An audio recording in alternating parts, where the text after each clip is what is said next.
If you thought the left couldn't get any worse, then you were wrong. And if you thought Twitter had changed under Elon Musk, that it was now an organ for the political right, then you were wrong about that too. Because 70 years after his death, left wing Twitter just came out to give gushing support to the worst tyrant of all, Stalin. And was that the whole left? Of course not. But the supposedly moderate left won't offer even a hint of criticism for this. All of those who've been screaming from the rooftops about Elon Musk on Twitter, they have nothing at all to say about the gushing praise for a man who killed some 30 million people. The left have been throwing the far-right label at increasingly banal targets recently. But here are the real extremists. They come from within their own ranks, and they have nothing to say about it at all. Stalin really was the greatest ogre of them all. He was a devoutly committed leftist, a utopian idealist and poet, determined to bring socialism to Russia and Georgia. He followed the tenets of Marxism to the letter, nationalising agriculture and industry, abolishing private ownership and property, and ushering in the dictatorship of the proletariat. He was consumed with hatred for the parasites of capitalism, the right-wingers, the bankers, the industrialists, the newspaper moguls. And that hatred, as it so often does, eventually bled into a hatred of the Jews as well.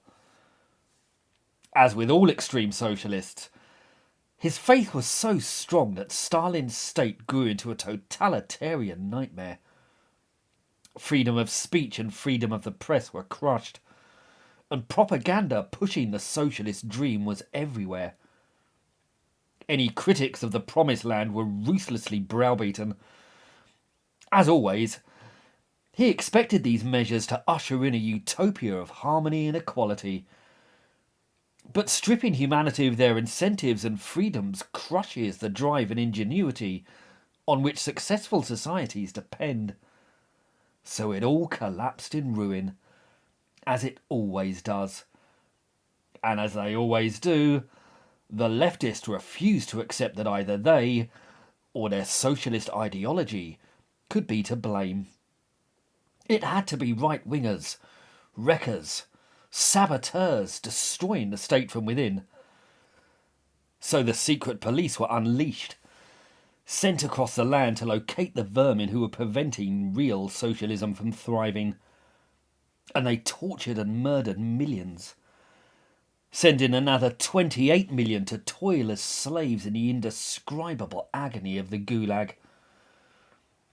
All the productive workers, tarred as kulaks, were targeted too, so production collapsed, while crops were ripped from the countryside to pay for Stalin's industrial expansion. Millions died in famines, and millions more died in his Red Terror, while further millions perished in the horrific conditions of the gulag. Yet the damage done to the soul of the nation may have been even worse. People became terrified of expressing themselves, and informants were everywhere. So social life disintegrated, as did any cultural consolations. In the 19th century, Russia thrived, producing some of the most dazzling art in human history. Pushkin, Tolstoy, Dostoevsky, Mussorgsky, Tchaikovsky, Chekhov, Diaghilev, Repin, Gogol, Rimsky-Korsakov and Turgenev lit up the arts. But under Stalin, this rich well of talent was reduced to a trickle. There was not one area of the human experience that was not tarnished and destroyed by the Soviets. The state itself achieved some notable successes, defeating the Nazis, becoming an industrial, nuclear and space superpower. But this was all achieved at the cost of the people, who were reduced to penury and slavery, like the blacks on American plantations, toiling for the benefit of their masters. But it was not an us and them society, for Stalin turned on his own party and his own family members too. He killed Kamenev, Zinoviev, Bukharin, Tukhachevsky, Trotsky, and so many others. Then he killed Yezhov, the man he'd used to execute all the others. Stalin had impregnated a number of schoolgirls, and like the majority of socialism's most ardent figures, had abandoned a significant number of his own children. He executed a dizzying number of his in-laws from both his marriages. His second wife, Nadia, was treated so appallingly that she committed suicide. Nadia's sister Anna wrote a touching memoir about Stalin, reminiscing of the time he dozed off while smoking his pipe. She was rewarded with 10 years in the Gulag, an experience that left her a shattered and broken woman. Stalin ignored his own mother for decades, and he never even went to her funeral.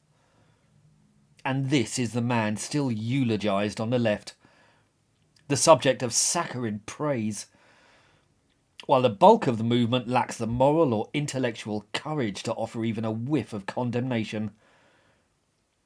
This is what they are. And when they take the moral high ground, or scream that we are far right for trying to protect free speech, or to shield our children, we will do well to remember their true colours and the hollowness of all that they preach. If you want to support this channel, please like and subscribe. And if you're interested in these topics, particularly in Stalin, I go into a great deal of detail in these in a number of books I've written. They're called The Tyranny of the Left, and they're available on the links below. Please do feel free to pick them up and let me know what you think. Thank you.